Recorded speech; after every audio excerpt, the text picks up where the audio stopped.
राधे कृष्णा दोस्तों, कैसे हैं आप सब। जवाब में राधे कृष्णा कमेंट में ज़रूर लिखिए। स्वागत है आपका आपके अपने चैनल स्पिरिचुअल सोर्स में। आज हम बात करेंगे सर्व पितृ अमावस्या के उन विशेष उपायों के बारे में जिसको करने से हमारे पितृ प्रसन्न होते हैं और तृप्त होकर आशीर्वाद देते हैं। इन उपायों को सर्व पितृ अमावस्या के दिन करने से हमारे सभी पितृ दोष समाप्त हो जाते हैं। तो आइए जानते हैं कि कौन से वो दिव्य उपाय हैं जिनको करने से हमारे पितृ प्रसन्न होंगे। जिन्होंने हमें पाला पोसा, बड़ा किया, पढ़ाया लिखाया, हमें भक्ति, ज्ञान एवं धर्म के संस्कारों का सिंचन किया, उनका श्रद्धापूर्वक स्मरण करके उन्हें तर्पण श्राद्ध से प्रसन्न करने का दिन ही है श्राद्ध पक्ष। जिस प्रकार चारागाह में सैकड़ों गायों के में छिपी हुई अपनी माँ को बछड़ा ढूंढ लेता है, उसी प्रकार श्राद्ध कर्म में दिए गए पदार्थ को मन वहाँ पहुँचा देता है जहाँ लक्षित जीव अवस्थित रहते हैं।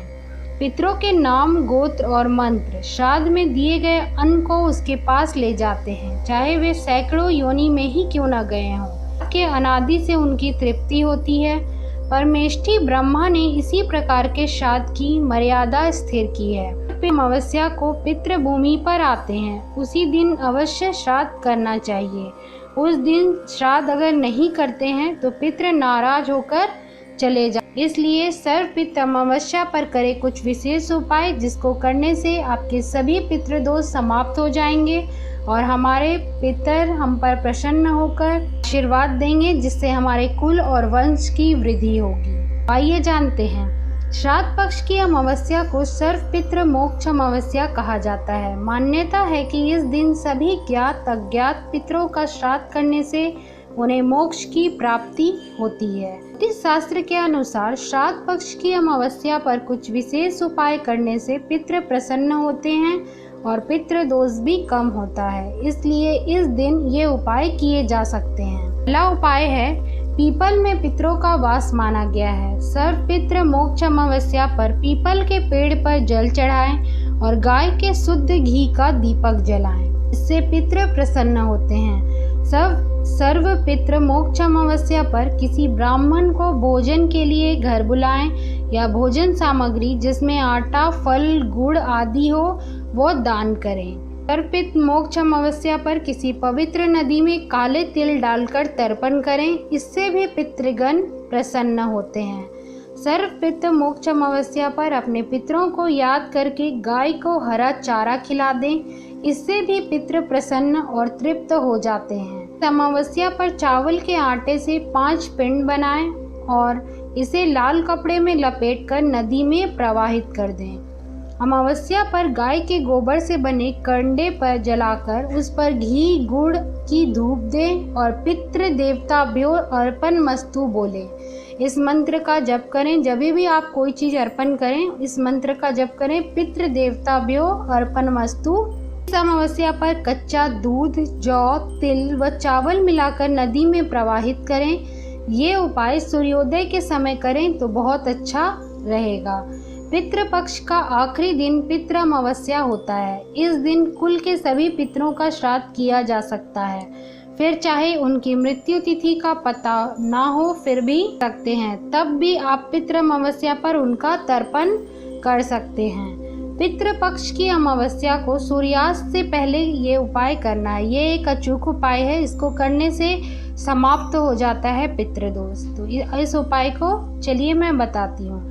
इस उपाय में आपको एक स्टील के लोटे में दूध, पानी, काले व सफ़ेद तिल और जौ मिला लें। इसके साथ कोई भी सफ़ेद मिठाई, एक नारियल, कुछ सिक्के और एक जनेऊ पीपल के पेड़ के नीचे जाकर सबसे पहले ये सारा सामान पेड़ की जड़ में चढ़ा दें। ये जो जितनी भी सामग्री है, दूध, पानी, काले और सफ़ेद तिल और जौ, सफ़ेद मिठाई, नारियल और सिक्के और जनेऊ, ये सभी आप पीपल के जड़ में चढ़ा दें और इस दौरान इस मंत्र का जप करते रहें। सर्व पितृ देवभ्यो नमः, सर्व पितृ देवभ्यो नमः मंत्र का जप करते रहें। मंत्र बोलते हुए पीपल को जनेऊ भी चढ़ाएं। इस पूरी विधि के बाद मन में 7 बार ओम नमो भगवते वासुदेवाय का जप करें और भगवान विष्णु से प्रार्थना करें और कहें कि मेरे जो भी अतृप्त पितृ हों वे तृप्त हो जाएं। इस उपाय को करने से पितृ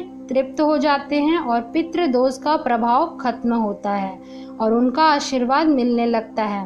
हर तरह की आर्थिक और मानसिक समस्याएं दूर हो जाती हैं। अगर आप श्राद्ध करने में सक्षम नहीं हैं तो इस उपाय को आप कर सकते हैं। अगर आप उस दिन अमावस्या के दिन श्राद्ध करने में सक्षम नहीं हैं तो उस दिन तांबे के लोटे में जल भरकर भगवत गीता के 7वें अध्याय का पाठ करें और भगवत गीता के 7वें अध्याय का पाठ आप अपने पितृ को अर्पण करें। उसका जो फल है उसको पितृ को अर्पण करें और मंत्र ओम नमो भगवते वासुदेवाय और ओम ह्रीं श्रीं क्लीं स्वधा दैवे स्वाहा, ओम ह्रीं श्रीं क्लीं स्वधा दैवे स्वाहा की एक एक माला करके सूर्य नारायण भगवान को जल का अर्घ दें और सूर्य भगवान को बगल ऊंची करके अपने हाथ को उठाकर बोलें कि मैं अपने पितरों को प्रणाम करता हूँ, वे मेरी भक्ति से ही तृप्ति लाभ करें। मैंने अपनी दोनों बाहें आकाश में उठा रखी हैं और जिनका श्राद्ध किया जाए उन माता पिता पति पत्नी संबंधी आदि का स्मरण करके उन्हें याद दिलाएं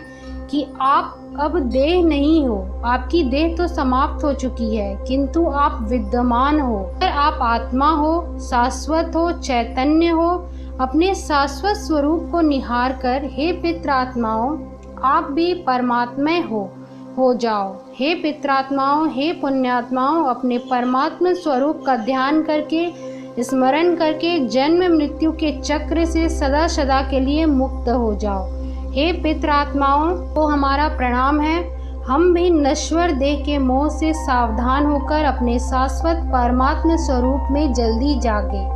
परमात्मा एवं परमात्मा प्राप्त महापुरुषों के आशीर्वाद आप पर हम पर सदा बरसते रहें। ओम ओम ओम। इस प्रकार प्रार्थना करने से पितृ अवश्य प्रसन्न होते हैं। पितृपक्ष के विषय में शास्त्रों में बताया गया है कि इन दिनों में मनुष्य को अपना आचरण शुद्ध और सात्विक रखना चाहिए। इसलिए भोजन में मांस, मछली, मदिरा और तामसिक पदार्थों से परहेज रख, क्योंकि आप जो भोजन करते हैं उनमें से एक अंश पितरों को भी प्राप्त होता है। इन दिनों में मन और भावनाओं पर नियंत्रण रखने का प्रयास करें और काम वासना से बचें।